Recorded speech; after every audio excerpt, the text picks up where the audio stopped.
කරුතර සංඝරත්නයේ අවසර මූලාසනයේ සිටින මහාචාර්ය මහත්මීන්ගේ අවසර දාබර අනිකුත් ආචාර්ය මහත්මීනි මිත්‍රවරුනි දාබර ශිෂ්‍ය ශිෂ්‍යාවනි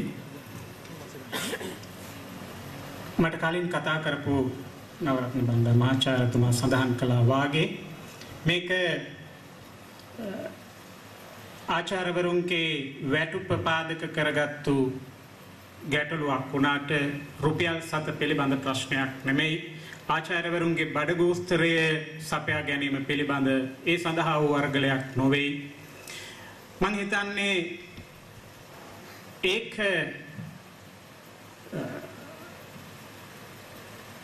හොඳ සාක්ෂියක් දැන් මේ අවස්ථාව වෙනකොට රටේ වෙන කිසිම පාර්ශ්වයක් විසින් වැටුප සඳහා වූ අරගලයක් දියත් කරන්නේ නැති වෙලාවක ආචාර්යවරු විසින් මෙවැනි වෘත්තීය අරගලයක් කිරීමම සාක්ෂියක් වේවි මේක වැටුප පිළිබඳ ප්‍රශ්නයක් නොවන වගට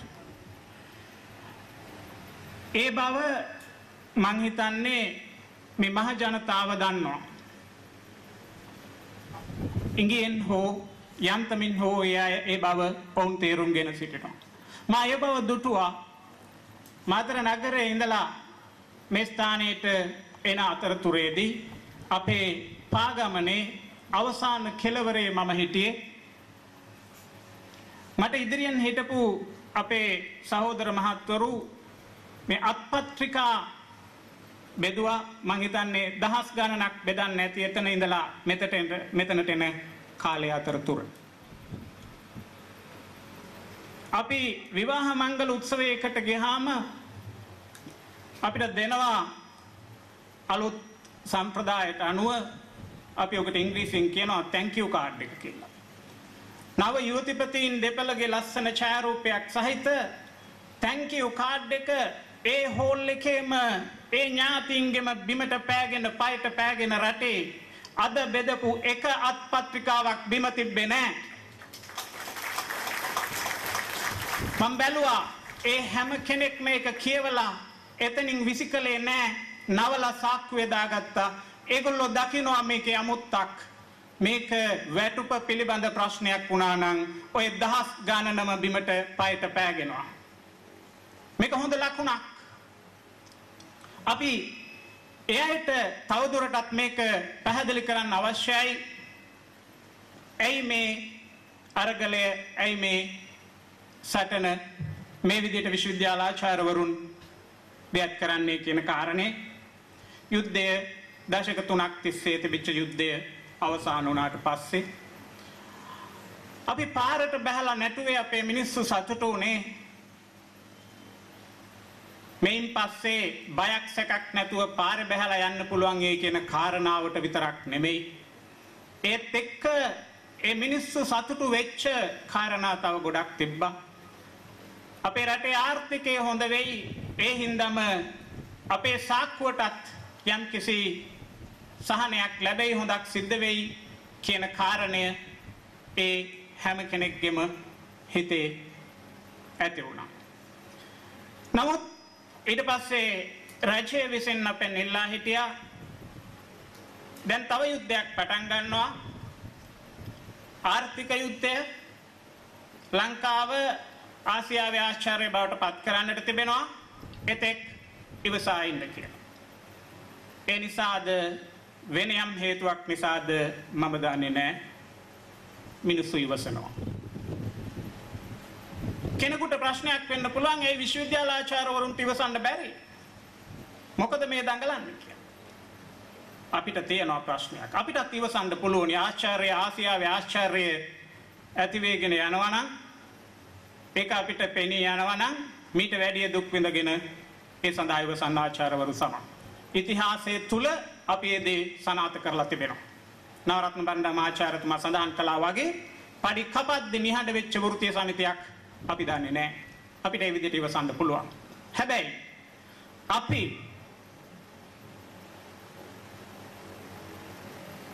ගහේ ඉන්න කුරුල්ලෝ රංචුව දිහා බලලා ගහෙත් නෙමේ සමහරලාට අහසේ වෙන්න පුළුවන් අතේ ඉන්න කුරුල්ලව අතාරින්න සූදානම් නැහැ.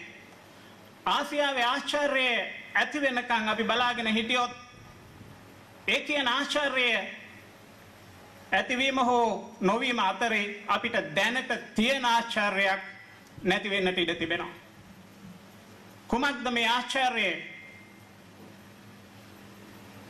විශ්වවිද්‍යාල තුල නිදහස් අධ්‍යාපනයක් තිබෙන රටවල් මුළු ලෝකෙම තිබෙන්නේ ඉතාම සීමිත ගණනක්. ශ්‍රී ලංකාව එයින් එකක්. පාසල් පද්ධතිය තුල අද තිබෙන්නේ නාමික නිදහස් අධ්‍යාපනයක්. එක පවුලක් එක දරුවෙක් වෙනුවෙන් ටියුෂන් සඳහා වැය කරන මුදල දිහා බලනකොට අනෙකුත් අවශ්‍යතා සඳහා වැය කරන මුදල දිහා බලනකොට පාසල් පද්ධතිය තුල නිදහස් අධ්‍යාපනයක් තිබේද කියන ගැටලුව ඇති වෙනවා. නමුත් විශ්වවිද්‍යාල තුල ශ්‍රී ලංකාවේ විශ්වවිද්‍යාල තුල නිදහස් අධ්‍යාපනයක් තිබෙනවා. ඒක ආශ්චර්යයක්. ඒක අපි රැක ගන්නට අවශ්‍යයි. ඒ ආශ්චර්යය නොතිබෙන්නට මෙතන ඉන්න මේ උපාධිධාරීන් බහුතරයක් උපාධිධාරීන් නොවන්නට ඉඩ තිබුණා.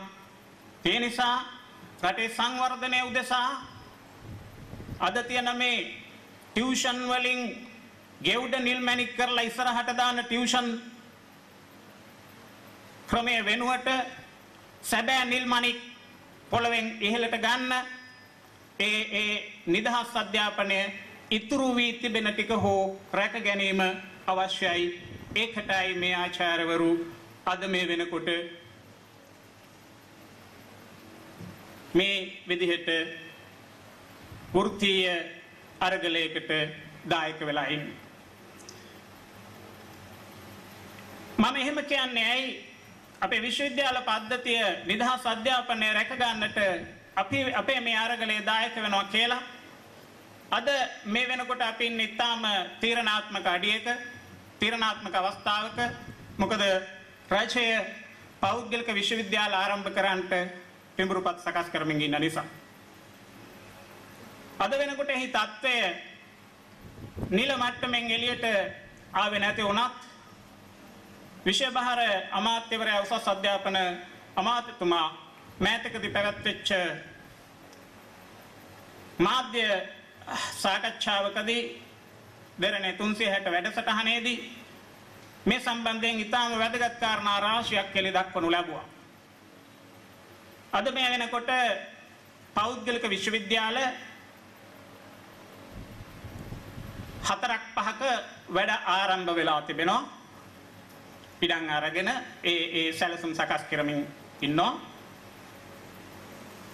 තවත් විශ්වවිද්‍යාල තවත් ආයතන 15ක් 16ක් විශ්වවිද්‍යාල ප්‍රතිපාදන කොමිසමේ අවසරය උපාධි ප්‍රදානය කිරීමේ අයිතිය ඉල්ලා ඉල්ලුම් පත්‍ර යොමු කරලා තිබෙනවා. ඒ අය බලාගෙන ඉන්නවා. ඒ අතරේ තවත් දෙයක් වෙනවා. විශ්වවිද්‍යාල පනත එක පැත්තකින් තියෙද්දී රාජ්‍ය නොවන විශ්වවිද්‍යාල පනත කියලා එකක් එනවා ඉදිරියට. කැමැතිතුමන් සඳහන් කරපු විදිහට ඒක මේ වෙනකොට නීතිපතිතුමා ළඟ තිබෙනවා. අර අවසර ඉල්ලන අය ඒගොල්ලන්ගේ කටයුතු තීව්‍ර කරලා ආරම්භ කරනවා රාජ්‍ය නොවන විශ්වවිද්‍යාල පනත එළියට එමත් එක්ක. රජය බලාපොරොත්තු වෙනවා කැමැතිතුමන් සඳහන් කරපු විදිහට අවම වශයෙන් ආයතන 10කට 12කට අවසරය දෙන්න උපාධි ප්‍රදානය කිරීමේ අයිතිය ලබා දෙන්න. දැන් ඒක අපිට තර්ජනයක්ද නැද්ද? අපිට ඒක තර්ජනයක් නෙමෙයි. අවශ්‍ය පහසුකම් තිබෙනවා නම් විශ්වවිද්‍යාල වලට රාජ්‍ය විශ්වවිද්‍යාල වලට ඒ තරඟයට මුහුණ දිය හැකි අවශ්‍ය දෑ තිබෙනවා නම්. හැබැයි හතර වටෙන්ම සුපර් මාකට් බිහි වෙනකොට සිල්ලර කඩේකට පැවැත්මක් නැහැ. එහි ආයෝජනය ඒ වෙනුවෙන් ආයෝජනය කළ අවශ්‍ය දෑ ඒකට සපයන්නේ නැත්තම් අනේකයි අපි මෙතනදී සාකච්ඡා කළ යුතු කාරණය. රජය ඒකට සූදානම්ද? එක වැදගත් කාරණයකින් රජය ඒකට සූදානම්ද නැද්ද කියන කාරණයට කෙටි පිළිතුරක් දෙන්න පුළුවන්. 2010 වර්ෂයේ දැන් අපි බලාපොරොත්තු වෙන්නේ යුද්ධය අවසන් වුණාට පස්සේ යුද්ධය අවසන් වුණාට පස්සේ රටේ සංවර්ධනයට අවශ්‍ය මුදල් වෙන් කිරීම වඩා වැඩි වේවි කියලා. අධ්‍යාපනයේට මුදල් වෙන් කිරීම කියන්නේ ආයෝජනයක්. රට සංවර්ධනය කරනවා නම් එතනටයි ප්‍රමුඛත්වයේ දී යුත්තේ. 2010 වර්ෂයේ උසස් අධ්‍යාපනය වෙනුවෙන් වැය කරපු මුදල වෙන් කරපු මුදල ආය වැයෙන් මට අපේ ආර්ථික විද්‍යාඥයන් අංශයේ සහෝදර මහත්මයෙක් මේක ගණන් හදලා පෙන්නුවා. 2.1 2010 වර්ෂයේ අයවැයෙන් උසස් අධ්‍යාපන අමාත්‍යාංශයට වෙන් කරපු මුදල කියන්නේ මේ අපේ රටේ උසස් අධ්‍යාපනයේ විශ්වවිද්‍යාලය ඇතුළු වෙන් කරපු මුදල 2.1. 2011 වෙන් කරපු මුදල 1.2. යන්නේ කොහෙටද කියලා පැහැදිලි. රාජ්‍ය ඒක සූදානම්ද කියන එක පැහැදිලි. දැනට පෞද්ගලික විශ්වවිද්‍යාලත් එක්ක තරංගයක් නැතිව රාජ්‍ය විශ්වවිද්‍යාල පද්ධතියේ තත්ත්වය කොයි වගේද කියලා හොයලා බැලුවාම පෞද්ගලික විශ්වවිද්‍යාල බිහිවීමත් එක්ක මොකක්ද වෙන්නේ මොකක්ද වෙනව ඇත්තේ කියලා මං හිතන්නේ අපිට හිතා ගන්නට පුළුවන්. අද වෙනකොට විශ්වවිද්‍යාලවලට හැකියාව සහිත ආචාර්යවරුන් සුදුසුකම් සහිත ආචාර්යවරුන් බඳවා ගැනීම බරපතල ප්‍රශ්නයක්. බඳවා ගැනීමට වඩා බරපතල ප්‍රශ්නයක් රඳවා ගැනීම.